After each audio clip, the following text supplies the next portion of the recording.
ஆண்டவராகிய இயேசு கிறிஸ்துவினை நாம் மேம்படுவதாக இந்த நாளிலும் உங்களை யாவரையும் பார்ப்பதில் மிகுந்த சந்தோஷம். என்ஜாய் பண்ணுறீங்களா இந்த சீரீஸை? இல்லை சும்மா டக்குன்னு ஓடி விட்டு ஓடிடுறீங்களா? இதெல்லாம் தேவ சமூகத்தில் நேரம் எடுத்து காத்திருந்து இது ஆசீர்வாதமாக இருக்கணும்னு சொல்லி ஆண்டவர் கிருபை தரார்.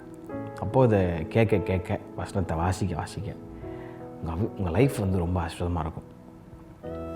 என்டூரிங் வேர்ட் பார்த்தீங்களா? அப்படி பார்க்கலாம், போய் ட்ரை பண்ணுங்கள். வேணாப்பா சும்மா எல்லாத்துக்கும் ஞாபகப்படுத்திட்டே இருக்கான்னு நினைக்காதீங்க. உங்கள் வசதிக்கு நீங்கள் இன்னும் வளரணுன்றதுக்காக தான் ஆண்டவர் விரும்புகிறார். இன்னர் மேன் முக்கியம். ஆமாம், வெளியே கிரில் சிக்கன் சாப்பிட்லாம், தந்தூரி சாப்பிட்லாம், இல்லை பயங்கர சாலட்லாம் போட்டு சாப்பிட்லாம். வெளியே கட்டு மஸ்தாக உடம்புலாம் பயங்கரமாக வச்சுக்கலாம். உள்ளே பாடி வீக்கு அப்படின்னா முடிஞ்சிச்சு கதை. ஒரே அம்பு தான் முடிஞ்சிச்சு. வெளியே மசில்டாக இருக்கலாம், உள்ளே இன்னர் மேன் ஸ்ட்ராங் இல்லை. உள்ளே மசில்டாக இருக்கணும் இன்னர் மேன். ஆமாம், உள்ளான மனுஷன் நாளுக்கு நாள் பலப்படணும். உள்ளான மனிதன் நாளுக்கு நாள் புதிதாக்கப்படுகின்ற நேரம் இதுன்னு பாட்டு பாடுறோம்ல. அப்போ உள்ளான மனுஷன் பலப்படும். உள்ளான மனுஷன் வீக்காக தொன்ன மாதிரி இருந்தானா முடிஞ்சு போச்சு கதை. ஒரே அம்பில் பிசாசு கீழ் தள்ளுறோம். அப்போ உள்ளே மனுஷன் ஸ்ட்ராங்காக இருந்துட்டானா நீங்கள் சூப்பராக பிசாசை ஜெயிச்சிருவீங்க. ஆமாம், அதுக்கு வேர்ட் ஆஃப் காட் இம்பார்ட்டண்ட். ஏன்னா பைபிளை நீங்கள் பாருங்களேன், வாலிபன் தன் வழியை எதனால் சுத்தம் பண்ணுவான்? வர்ஷிப் பண்ணுறனால. Worship is important. பாட்டு பாடுறனால பாட்டும் இம்பார்ட்டண்ட். ஆனால் அதுக்கெல்லாம் அந்த ஒரு இம்பார்ட்டன்ஸ் போகாமல் through the word of God. ஏன்றதை வேறு நாட்கள் உங்களுக்கு சொல்கிறேன். ஏன் இந்த வேர்ட் ஆஃப் காட் அவ்வளோ முக்கியம் பிரதர்?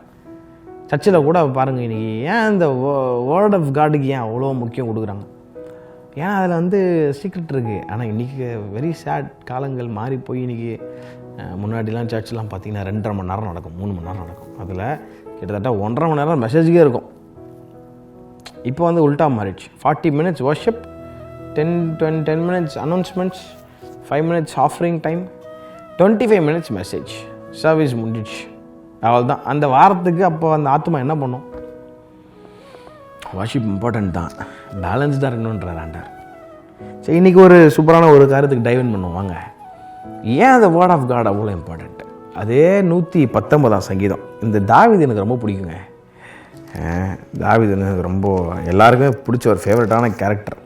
அவர் டான்ஸ் ஆடினார், 5 கல்லை அடித்தார், எல்லாம் அதெல்லாம் தாண்டி இவர் குறித்து ஒரு சூப்பரான ஒரு சீக்ரெட் இருக்குது. என்ன தெரியுமா? He love the word of God.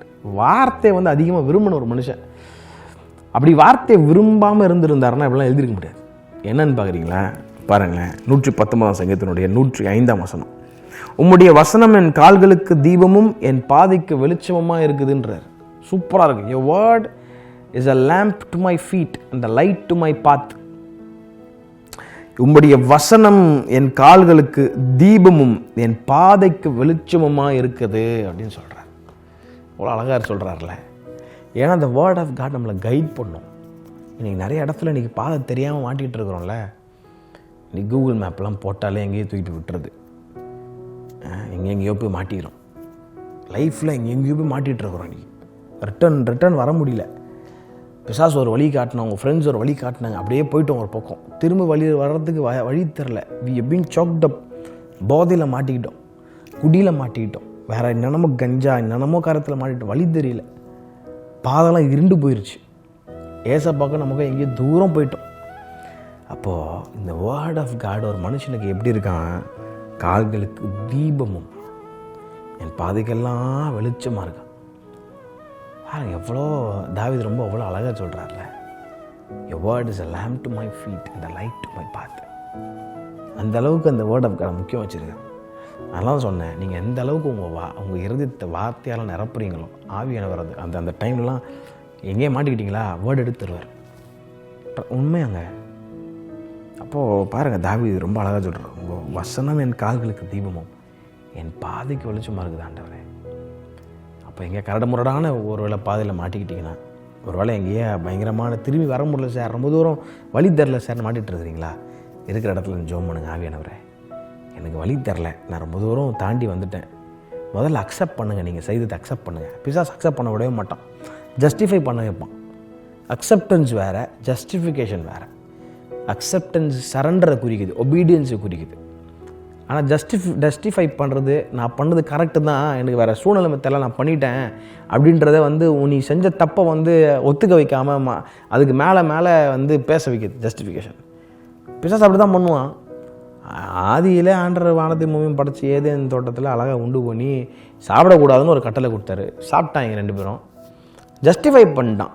ஆண்டவரே நான் பண்ண தப்பு, என்னை விட்டுருங்க ஆண்டவரே, நான் வந்து என்னை மன்னிச்சிடுங்க ஆண்டவர்னு சொல்லியிருந்தா ஒருவேளை அங்கேயே மன்னிப்பு வந்து வேறு மாதிரி கொண்டு போயிருப்பார். இவன் என்ன சொல்கிறாங்க, நீங்கள் கொடுத்த மனைவி தான் வந்து என்னை கொடுத்துட்டா சாப்பாடை. அவங்க என்ன சொல்கிறாங்க, நீங்கள் அந்த சாத்தான் தான் எனக்கு வந்து சாப்பாடு கொடுத்துச்சு. சரி, ஜஸ்டிஃபிகேஷன் வந்து ஒரு பிரச்சனையில் தான் முடியும். அப்போ முதல்ல நான் பண்ணது தவறு ஆண்டவரே, கரெக்டு தான், என் ஃப்ரெண்ட்ஸ் மூலமாக தேவையில்லை, எங்கள் பெட்ரோல் தெரியாமல் நான் எங்கேயோ போய் மாட்டிக்கிட்டேன், நான் செஞ்ச தவறு, ஐ நீட் ஹெல்ப்பு, எனக்கு உங்கள் வார்த்தை தான், எனக்கு வார்த்தையால் எனக்கு ஹெல்ப் தாங்க. இப்போது நான் இங்கேருந்து தாண்டி வர முடியல ஆண்டவரே, எனக்கு ஒரே ஒரு சொல்யூஷன் உங்கள் வார்த்தை தான். நான் அப்படி கேட்டேன், எனக்கு உதவி செய்யுங்க செப்பான்னு சொல்லி பாருங்கள். வார்த்தையை அனுப்பி ஆண்டவர் உங்களுக்கு உங்கள் பாதையை காட்டுவார். நீ இதில் போப்பா கரெக்டாக. அதனால தான் பாருங்கள், உண்மையில் கண்ணை வைத்து உனக்கு ஆலோசனை தருவேன். அவர் வந்து உனக்கு அழகாக வழி நடத்துவார்.